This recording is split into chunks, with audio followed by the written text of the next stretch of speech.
Medical admission টেস্টের আর বাকি মাত্র 30 দিন। ঠিক আগের বছর এই শেষ মুহূর্তে এসে আমার মনে তোমার মধ্যে প্রিপারেশন নিয়ে অনেক ডাউট অ্যান্ড কনফিউশন তৈরি হয়েছিল। নিজের কনফিডেন্স অনেক লো হয়ে গেছিল। ভাবতেছিলাম প্রশ্ন প্যাটার্ন চেঞ্জ হবে কিনা, বৈশিষ্ট্যমূলক প্রশ্ন বেশি আসবে কিনা, এবং যদি আসে তাহলে কোথা থেকে পড়লে বেশি কমন পাবো। সিলেবাস ফুললি ভালোভাবে শেষ হয় নাই, রিভিশন ভালো করে দিতে পারতেছি না, টাইম বেশি লাগতেছে।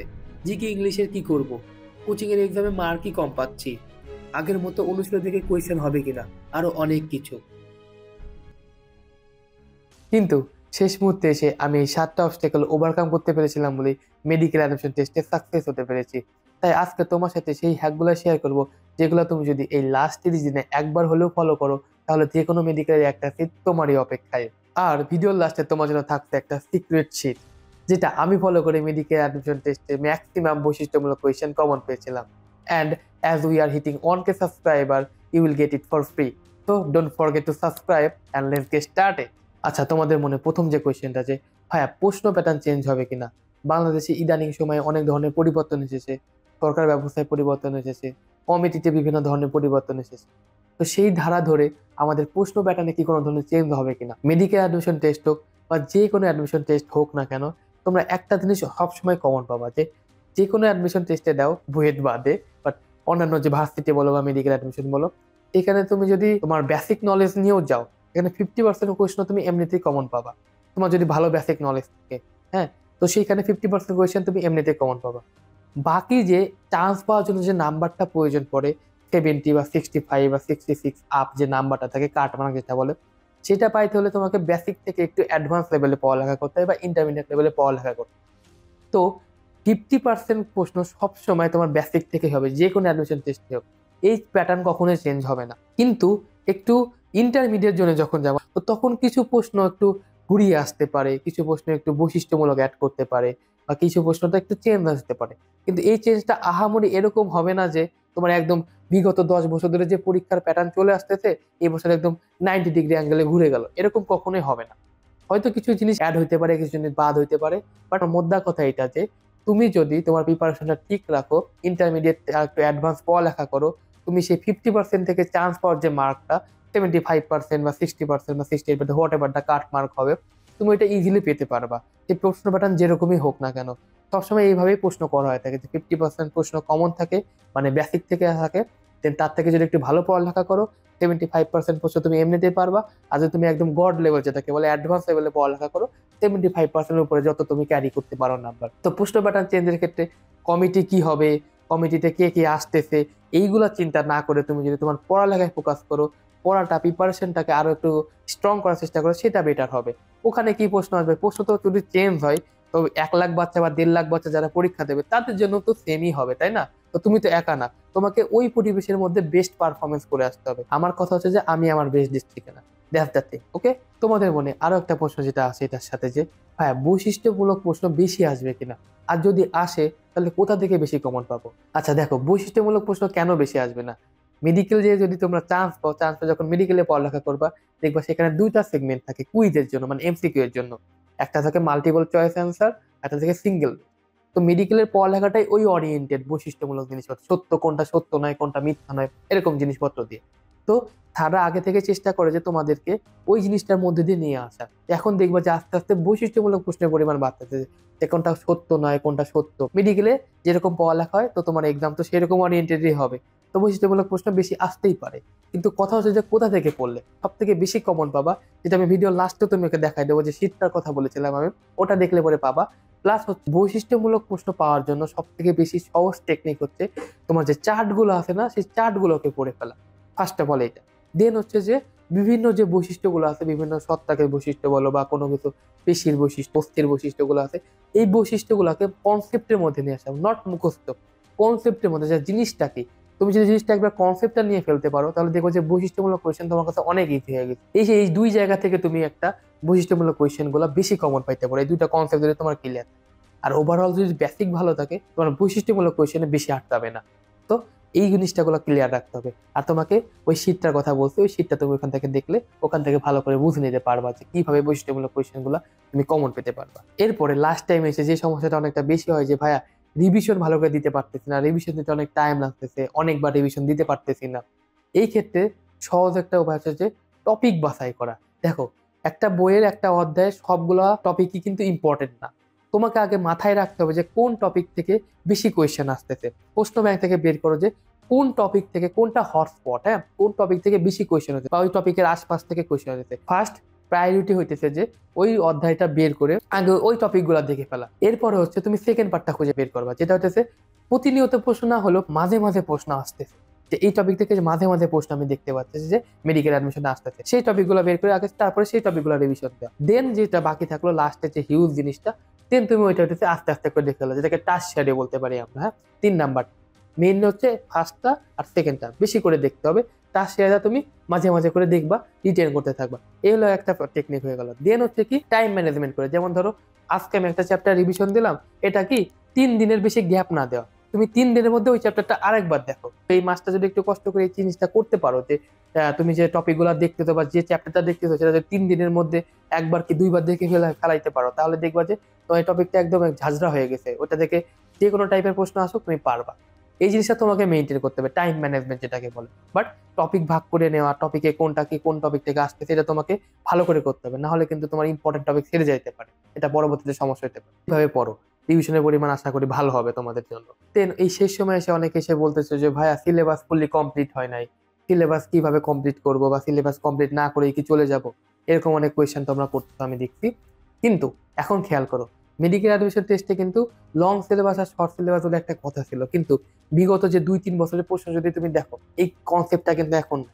এখন কিন্তু লং সিলেবাস থেকেও প্রশ্ন আসতেছে, এর মানে এই না যে খুব বেশি পরিমাণ আসতেছে, বাট আসতেছে। কিন্তু তুমি খেয়াল করো প্রত্যেকটা পোস্টের ইম্পর্টেন্ট কিন্তু অনেক বেশি, সেটা লং সিলেবাস থেকে আসুক সেটা শর্ট সিলেবাস থেকে আসুক। তুমি যদি শর্ট থেকে পড়ো অনেক ভালো করে বেসিক আছে, বাট লং এর বেসিক নাই, কিন্তু তোমার আর একটা বন্ধুর লং এর বেসিক ভালো আছে, মোটামুটি পারে, তাহলে প্রশ্ন যদি আসে লং সিলেবাস থেকে, সে যদি প্রশ্নটা পেরে যায়, সেটা তুমি যদি না পারো, তাহলে অ্যাডভান্টেজ কার হলো? অবশ্যই তোমার বন্ধুর, সে 1 নাম্বার বেশি পেয়ে যাবে, আর তুমি সেই 1 নাম্বারটা ছেড়ে আসতেছো, তো অবশ্যই সেটা তোমাকে একটা ব্যাকলাসে দিবে। এই জন্য তোমাকে কি করতে হবে, ফ্রাস্ট্রেটেড হওয়া যাবে না। দেখো লং সিলেবাস বলো বা শর্ট সিলেবাস বলো, সেখান থেকে কিন্তু সব জিনিস থেকে প্রশ্ন আসে। একটা সেকশন তোমাকে আগেই বলছে রিভিশনের এখানে যে টপিক ভাগ করে না, তোমাকে ফাইন্ড আউট করতে হবে কোন জোন থেকে প্রশ্নগুলো বেশি আসছে, সেই জোনগুলো আগে ফাইন্ড আউট করো। যে কোনো চ্যাপ্টারে যদি বাকি থাকে সমস্যা নাই, সেই চ্যাপ্টারের কোন টপিক থেকে প্রশ্ন আসছে জাস্ট ওই টপিকটা আগে তুমি কভার করো, দেন সেকেন্ড জোনটা কভার করো। তাহলে পরে এত তো তোমার একদম লাইন টু লাইনতে পড়তে হবে না বা দাগানো লাইন পড়তে হবে এরকম, টপিক ওয়াইজ বের করে টপিক থেকে পড়ো, তাহলে পরে দেখো যে অধ্যায়টা মোটামুটি তোমার বেসিকে চলে আসে। তখন তোমার কাছে এই ফিলিংটাও থাকবে না যে সিলেবাস শেষ হয় না, দেখবো যে তোমার পড়াটাও ভালো হয়ে গেছে। এবং হচ্ছে যে সিলেবাস শেষ না হলেও টেনশন নাই, বাট এরকম হবে না যে তোমার ওই জিনিসটা সম্পর্কে একদম ধারণাই নাই।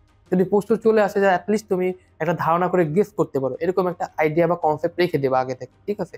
একদম না পড়ে একদম চলে যেও না, এটা খুবই একটা বাজে জিনিস হবে, ঠিক আছে? তাদের সিলেবাস শেষ হয় না, একটু টাইম দাও, ফাইন্ড আউট করো, বুদ্ধিমানের মতো কাজ করো, দেখবা যে তোমার সিলেবাসটা খুব তাড়াতাড়ি শেষ হয়ে যাবে। আর এই লাস্ট সময়ে এসে আমরা যেই প্রবলেমটা বেশি ফেস করি যে কোচিং এর এক্সামের নাম্বার কম পাচ্ছি, এই নাম্বারটা কিভাবে বাড়ানো যায়? প্রথমত একটা জিনিস মাথায় রাখবা যে তুমি মেডিকেল অ্যাডমিশন দিবা, ঠিক আছে? তুমি কিন্তু কোনো কোচিং এ চান্স পাওয়ার জন্য এক্সাম দিচ্ছ না। মেডিকেল অ্যাডমিশনের যে কোয়েশ্চেন প্যাটার্ন, অবশ্যই কোচিং এর কোয়েশ্চেন প্যাটার্নের সাথে সম্পূর্ণভাবে মিলবে না, অবশ্যই অনেক বেশি পার্থক্য থাকতে পারে, অনেকটা অনেক কিছু নিয়ারও থাকতে পারে, বাট একদম মিলে যাবে এরকম না। তো কোচিং এ যে নাম্বার কম পাচ্ছ এর মানে এটা না যে তোমার প্রিপারেশন খারাপ। তবে হ্যাঁ, তোমার যদি কোচিং এর নাম্বার যে 60 এর নিচে আসতেছে, কন্টিনিউয়াসলি 60 এর নিচে নাম্বার পাচ্ছ, তাহলে তোমার একটু ইমপ্রুভমেন্ট দরকার আছে। তবে কিভাবে সেই ইমপ্রুভমেন্টটা করতে পারো?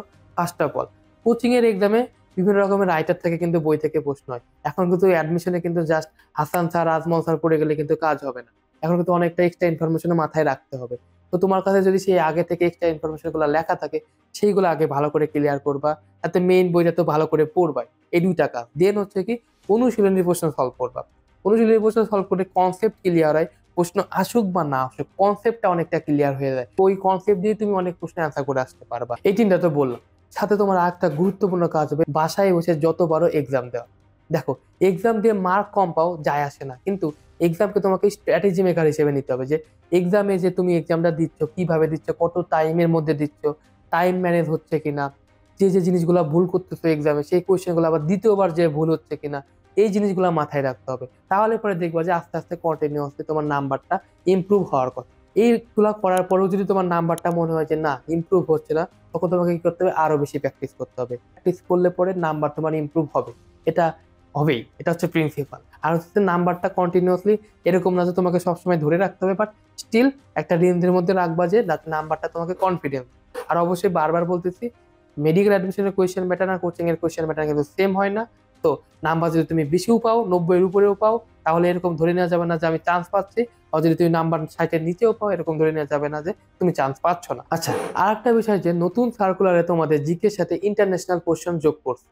তো এটা নিয়ে অনেকে প্যানিকে আসো যে ইন্টারন্যাশনাল কোশ্চেন যোগ করছে জিকে সাথে, তো এটা এখন কিভাবে আমি অ্যান্সার করব। এখন খেয়াল করো, 18 সালের আগ পর্যন্ত কিন্তু আমাদের জিকেতে ইন্টারন্যাশনাল কোশ্চেন ছিল। তো তখন কিভাবে প্রশ্ন হইতো? তখনকার প্রশ্নগুলো খেয়াল করো যে হাইয়েস্ট কিন্তু 3-4টা বা 2-3টার বেশি জিকে প্রশ্ন থাকতো না ইন্টারন্যাশনালে। এবং ওখান থেকে কিছু প্রশ্ন থাকতো যে কিছু হলেও তুমি পারবা যদি তোমার সাধারণ নলেজ থাকে। এখন এই যে যে ইন্টারন্যাশনাল পার্টটা অ্যাড করছে, এটা কিন্তু সবার জন্যই সেম, এমন না যে অনেকে 3-4 মাস আগে থেকে যে ইন্টারন্যাশনাল জিকে পড়তেছে, অনেক টপার আছে তারা পড়ছে, তাদের জন্য এটা নতুন। তো তোমরা সবাই এক জায়গাতেই আসো, এক গোয়ালেই আসো। তো এখান থেকে এরকম না যে খুব সবাই 1 মাসে পড়ে একদম উল্টাই দেবে। তোমাকে এখানে স্ট্র্যাটেজিক ওয়েতে আগাইতে হবে।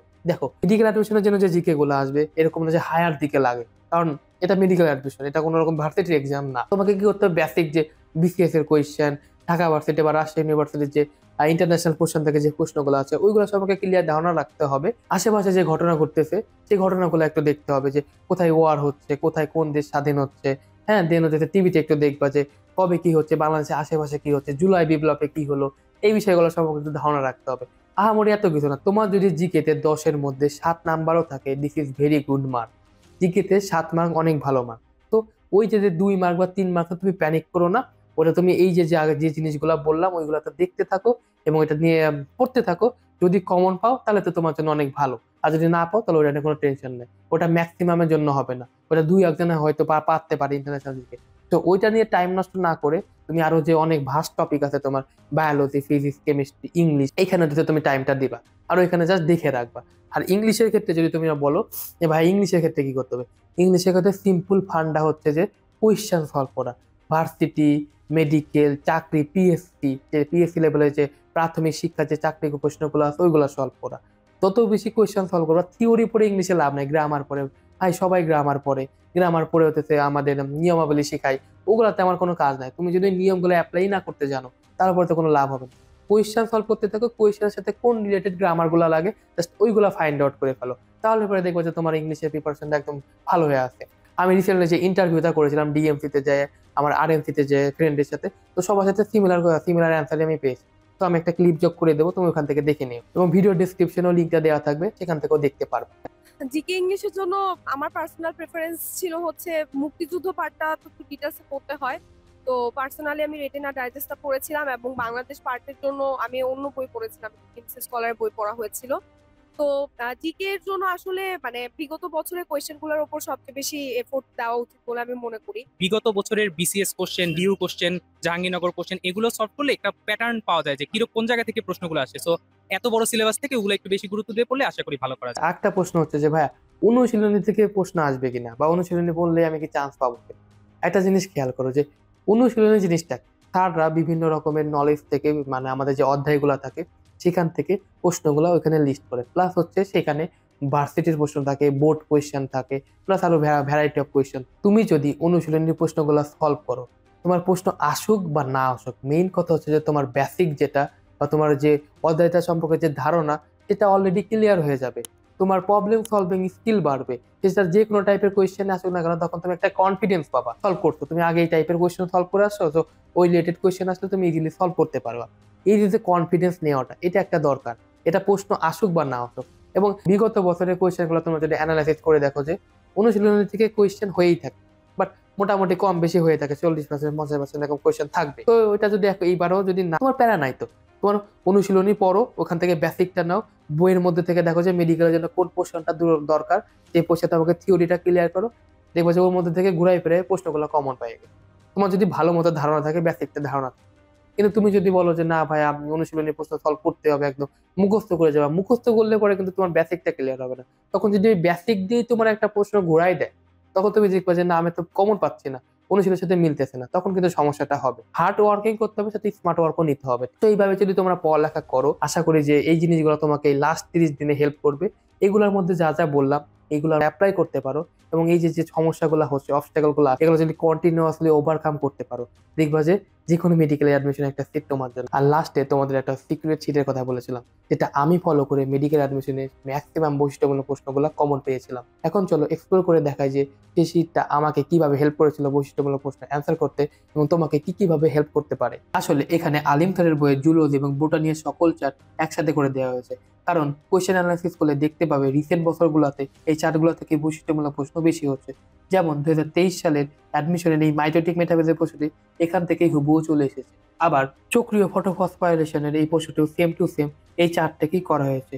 এবং জুলজির ক্ষেত্রেও দেখা যায় অন্তঃশোষণের যে প্রশ্নটি ছিল সেটাও এই চার্ট থেকেই অনেকাংশে কমন পাওয়া যায়। অনেক সময় সিঙ্গেল বেস্ট কোয়েশ্চেনের অ্যান্সারগুলো এই চার্ট থেকে সহজেই কমন পাওয়া যায়। তাহলে তোমরা দেখতেই পাচ্ছ এই চার্টগুলো পড়া কতটা ইম্পর্টেন্ট, যেটা তোমাকে ম্যাক্সিমাম বৈশিষ্ট্যমূলক কোয়েশ্চেন অ্যান্সার করতে হেল্প করবে। তুমি এই শীটটা আমার ডেসক্রিপশন বক্স এবং ফার্স্ট পিন কমেন্ট থেকে পেয়ে যাবে। এখনো তোমাদের মনে যদি কোনো টাইপের কোয়েশ্চেন থাকে এবং কনফিউশন থাকে, তাহলে তুমি আমার এই ভিডিওটা দেখে আসতে পারো, কারণ আমি এখানে ঢাকা মেডিকেল থেকে শুরু করে রাজশাহী মেডিকেল পর্যন্ত ভায়াপদক ইন্টারভিউ করেছি এবং তাদের থেকে ইনসাইটগুলো তোমার সাথে শেয়ার করার চেষ্টা করেছি। তোমার যদি অবশ্যই সময় থাকে তাহলে এই ভিডিওটা আমি অবশ্যই রিকমেন্ড করবো দেখে আসার জন্য।